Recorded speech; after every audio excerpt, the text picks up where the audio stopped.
Amis de CVP, bonjour. Je prends ce ton un peu plus grave parce que le sujet dont nous allons parler aujourd'hui est pour moi chargé de beaucoup d'émotions parce qu'on parle de santé.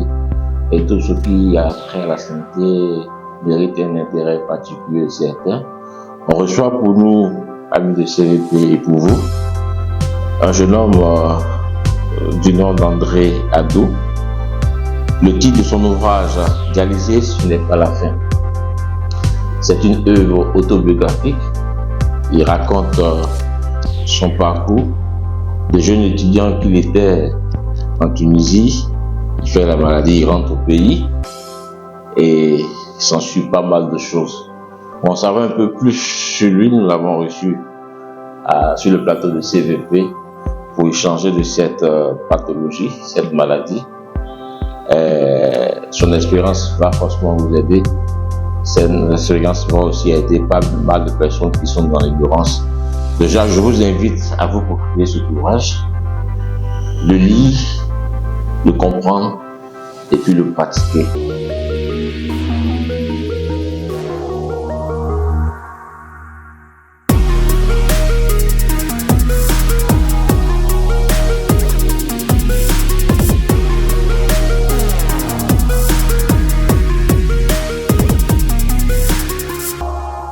Alors, André, bienvenue sur le plateau de CVP. Merci beaucoup. Comment ça va? Les reins vont bien. Les reins vont bien. Les reins vont bien. Les reins vont bien. Alors, avec toi, on va aller par approche définitionnelle déjà. Tu te présentes déjà. André Adou est un jeune Ivoirien. Voilà, j'étais dans le domaine du marketing digital. Voilà. Par obligation, si je peux le dire ainsi. Mais j'ai bientôt 30 ans, je suis auteur de l'hôtel, c'est pas la fin. Je suis secrétaire général de l'association ivoirienne de dialysés, l'AIDI, et je suis membre du bureau exécutif du réseau de l'association d'espace chez moi. Et comme j'ai dit, dialyser, ce n'est pas la fin, c'est mon premier ouvrage. Je suis dialysé depuis maintenant 7 ans. Voilà. Et aujourd'hui, je suis sur le plateau pour parler un peu de reins. Voilà, donc pour mettre le pied dans le plat, on va parler de reins. Mais le titre de l'ouvrage, il est assez évocateur. C'est comme si on indiquait qu'il y avait l'espoir. Mais pour arriver à cette conclusion, peut-être partielle, c'est quoi ton histoire avec le rein? Déjà, ce n'est pas la fin, c'est plus, comme je l'avais dit, un message d'espoir que je dis aux gens. Parce que la maladie rénale est méconnue. L'insuffisance rénale est méconnue en Côte d'Ivoire, et même en Afrique, quelquefois, autre chose. Et là, dans cet ouvrage-là, j'essaie de raconter un peu mon parcours depuis l'avance de la maladie, comme je disais, depuis j'étais en Tunisie pour les études. Et c'est là-bas que, lors de la fin de soirée, je rentre à la maison, je me sens mal, donc je demande à mon petit frère de m'accompagner à l'hôpital, on va. Après une série d'examens, on me dit que j'ai une chose rénale. Et ça, c'est le ciel qui me tombe dessus. Je commence ma première série de dialyse là-bas, je n'ai pas été vraiment avancé. Et par mes connaissances aussi de la maladie, et mes parents aussi par mes connaissances, je demande de rentrer en Côte d'Ivoire. Et donc moi, je rentre en Côte d'Ivoire. J'essaie toutes sortes de pratiques parce que la plupart des choses que je vois sur le digital, sur Facebook et sur les réseaux sociaux, je voyais qu'on guérissait les choses rénales en Côte d'Ivoire. Voilà, donc du coup, dans la même veine, moi je dis je viens en Côte d'Ivoire, on est africain, on a des plantes, on nous guérit, donc moi je vais venir prêter, venir répartir, continuer mes études. Je viens, arriver ici, c'est toute autre chose. Je passe par plusieurs praticiens. Donc je vais voir des médecins qui me parlent de dialyse, je vais voir des hommes religieux qui me parlent de délivrance. Je vois des hommes mystiques qui me disent que c'est des sorciers qui veulent me tuer. Et je suis allé jusqu'à me laver au cimetière, généralement je me dis. Ah oui? Ouais, je me suis lavé au cimetière. Ah ouais? Je suis allé au cimetière parce que voilà, les gens ont dit que bah, voilà, c'était de la sorcellerie, que c'était pas un problème de rein, que voilà, on pouvait sacrifier. Ils nous ont même annoncé mon décès et tout ça. Et donc, je suis allé de la voie cimetière sur un rituel là, comme quoi c'était la solution pour que je guérisse. Et après tout ça là, après toutes ces balades là de différents praticiens, mon état s'aggrave et j'ai pas d'autre choix que de faire la dialyse. Donc, je retrouve en dialyse.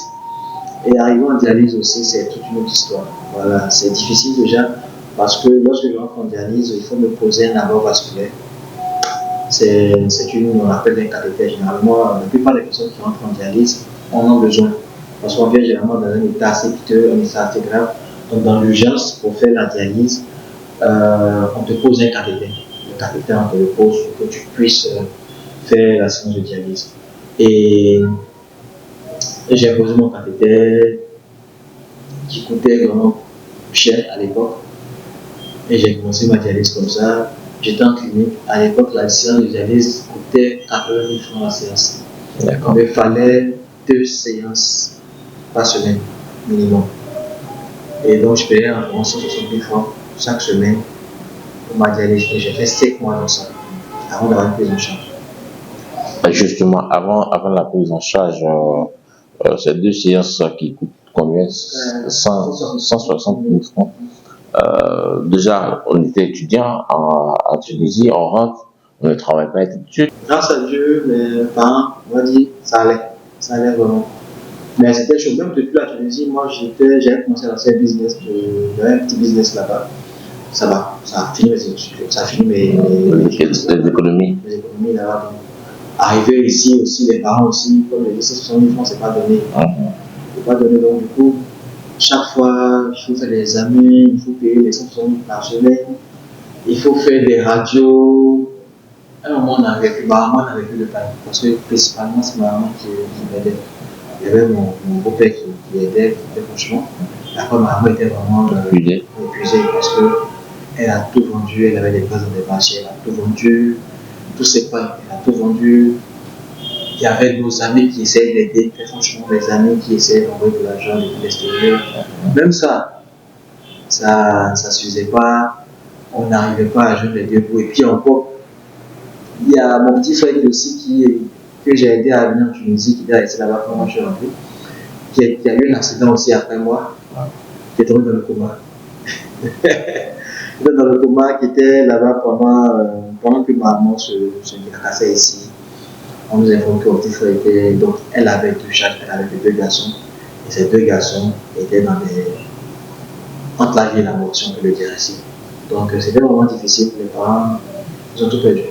Ils ont tout balancé, ils ont tout vendu juste pour que je puisse.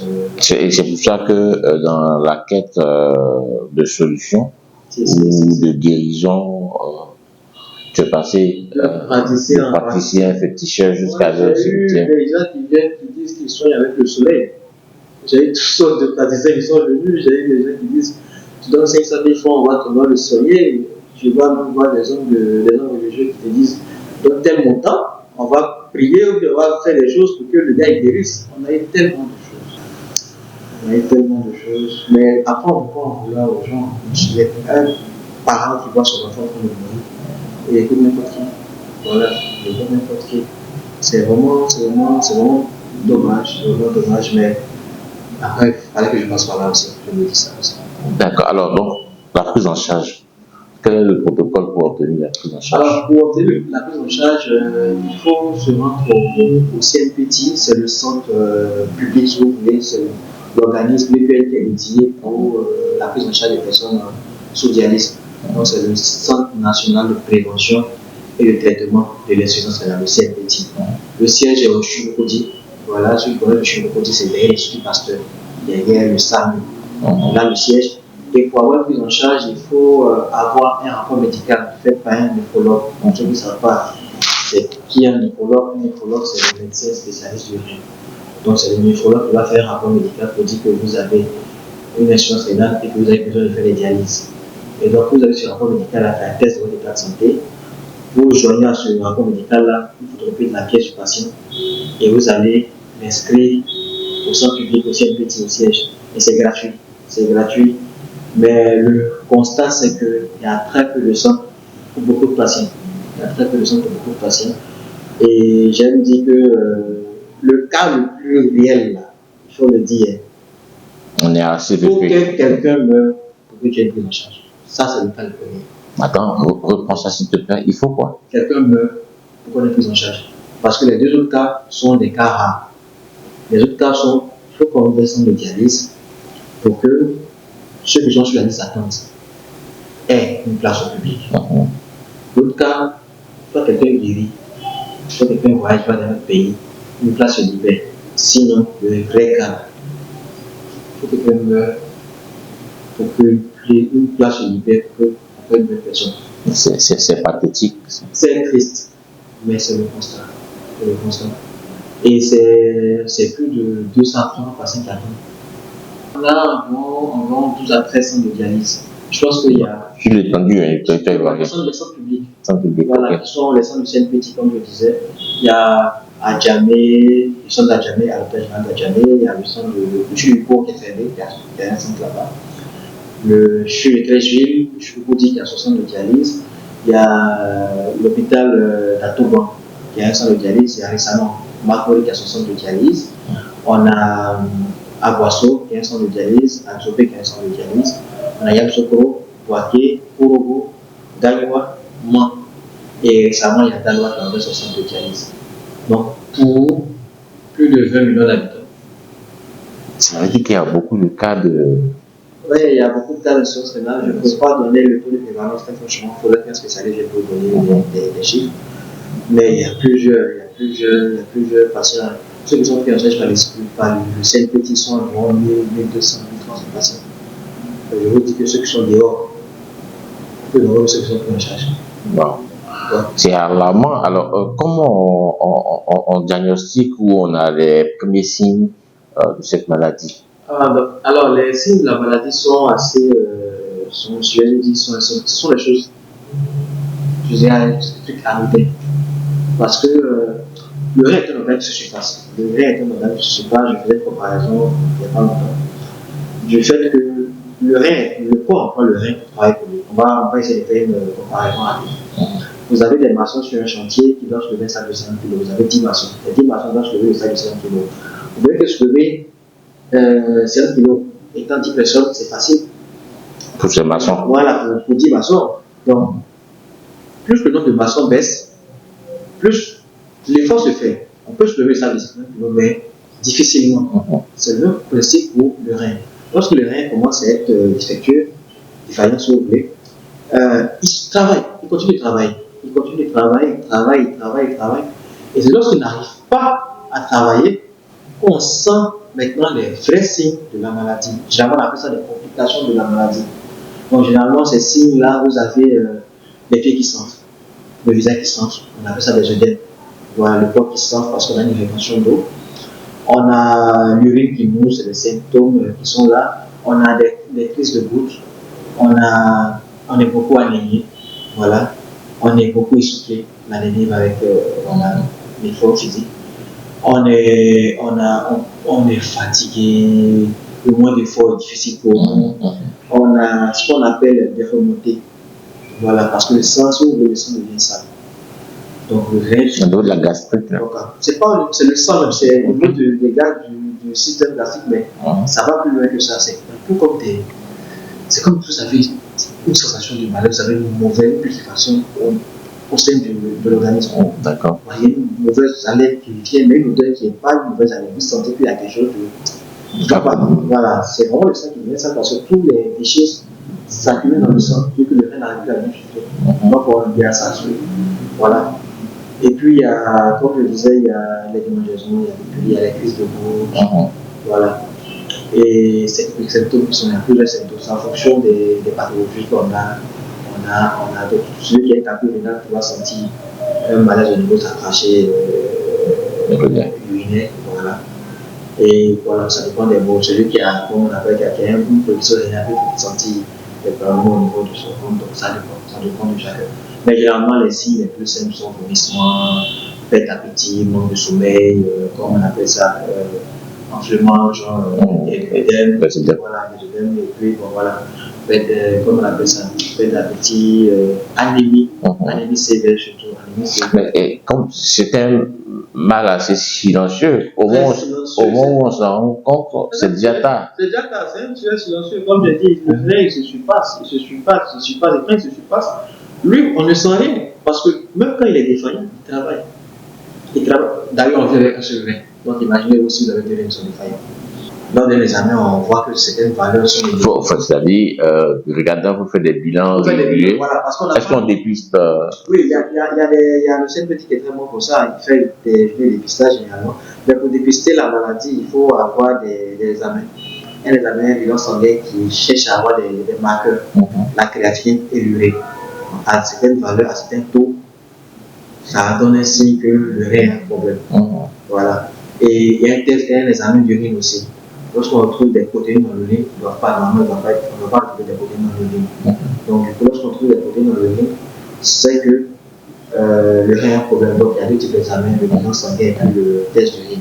L'examen plus poussé, c'est lorsqu'on commence à voir, on voit que les valeurs sont vraiment élevées, qu'il y a moins un problème rénal, qu'on va peut-être faire des biopsies rénales pour voir un peu qu'est-ce qu'il y a comme maladie rénale, tout ça. Sinon, les deux examens-là suffisent déjà. Et ça coûte rien. Moins de 5 000 francs.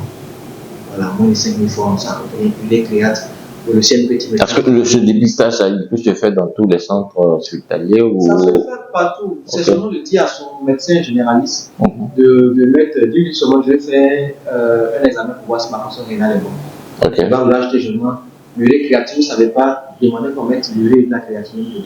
Alors, Ado, revenons donc à ton ouvrage.